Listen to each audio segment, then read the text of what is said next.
In Texas, environmental remediation operates under a strict statutory framework. It is governed by hard state law, not best practice guidelines or industry suggestions.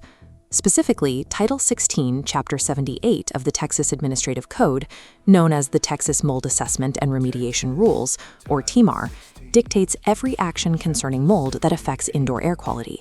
The stakes for compliance are absolute. In this environment, documentation serves as a forensic record that determines project thresholds and defines professional liability. The code explicitly requires that any individual or company performing mold assessment or remediation hold a valid state license. To prevent conflicts of interest, the state enforces a strict separation of powers. A single company is legally prohibited from conducting both the assessment and the remediation on the exact same project. The professional on the front lines of this separation is the mold assessment technician, or MAT. Their mandate is the objective extraction and recording of site data. To meet state standards, a technician must execute 5 pillars of documentation: field notes, measurement data, photographs, structural diagrams, and chain of custody forms. Regulatory survival for these professionals depends entirely on their ability to translate a chaotic, water-damaged environment into a rigid, state-compliant legal protocol.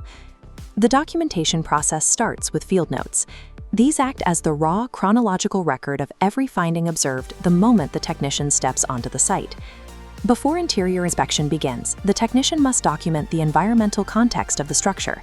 This includes current weather conditions and the identification of all parties present during the assessment. From there, the inspection follows a systematic path through the building's envelope. The technician evaluates crawl spaces and attics, interior plumbing fixtures, and the critical HVAC system components. A key forensic distinction must be made during this walkthrough. The technician must identify whether the moisture source is an active water intrusion or the result of historical material degradation, such as long-term wood rot.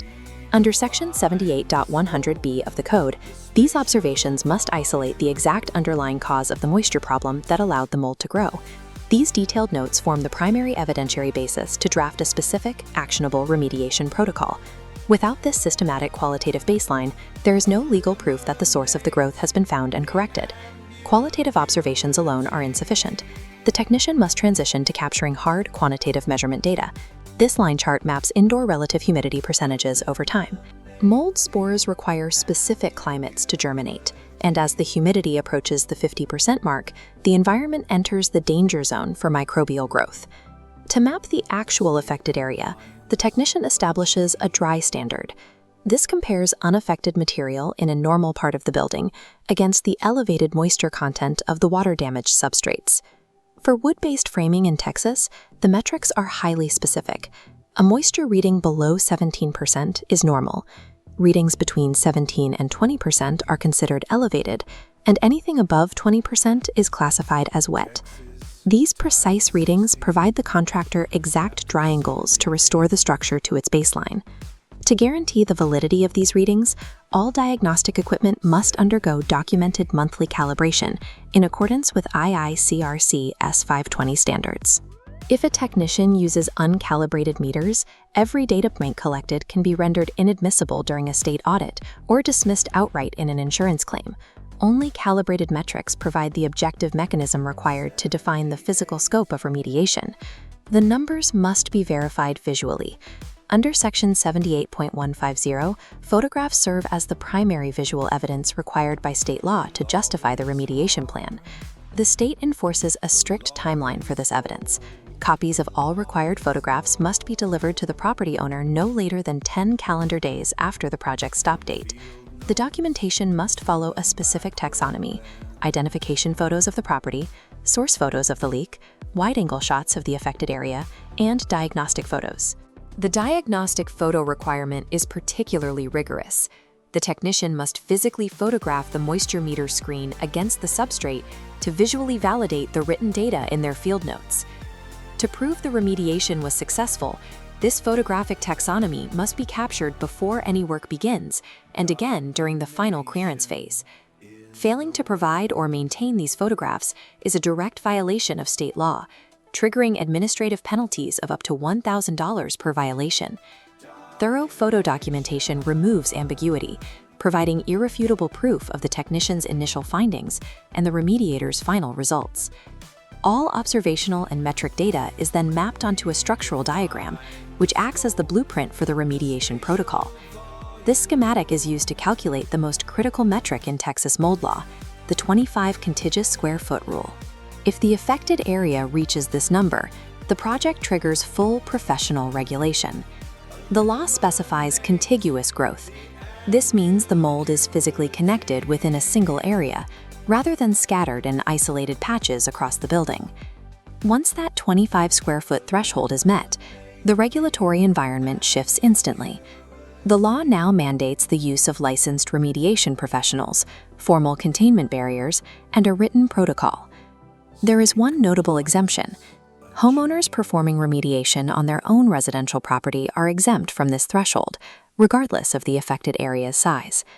For commercial spaces and non-owner-occupied properties, the diagram is used to precisely calculate the estimated quantities of building materials to be cleaned or completely removed. Precise spatial measurement determines whether a moisture issue is a minor maintenance task or a highly regulated state operation. If the assessment requires laboratory analysis, the samples are tracked using a chain of custody form. This document is the legal tether connecting the physical site to the lab. The tracking form requires exact data entry. The technician must record their licensing information, assign unique identification codes for each sample, and log the precise date and time of collection. For air samples, the technical specifications must be documented, including the exact pump flow rate and total volume of air pulled through the testing cassette. The relinquishment record requires mandatory signatures for every transfer of possession, from the technician in the field to the courier and to the lab technician. Furthermore, state rules mandate that the samples must be analyzed by a laboratory explicitly licensed under Texas Administrative Code Section 78.62. An incomplete chain form carries severe consequences. Missing dates or signatures will result in immediate sample rejection by the lab or the dismissal of the data during a regulatory audit. Following the strict chain of custody protocol protects the integrity of the data that will ultimately determine if a building achieves clearance. All of these components, the notes, metrics, photos, diagrams, and lab reports, are compiled to create the final comprehensive project record. Under Section 78.74, licensed professionals must maintain these project records for 3 full years after completion and retain their internal training data for 5 years. The culmination of this entire process is the issuance of the Certificate of Mold Damage Remediation, or CMDR. This state-mandated form is the final legal proof of a successful project. The certificate must bear the signatures of both the licensed consultant and the remediator. It confirms that the area was cleaned to protocol and that the underlying cause of the moisture has been permanently fixed.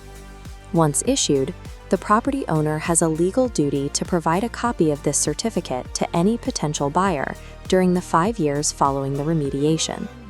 The entire regulatory apparatus rests on the initial data collection.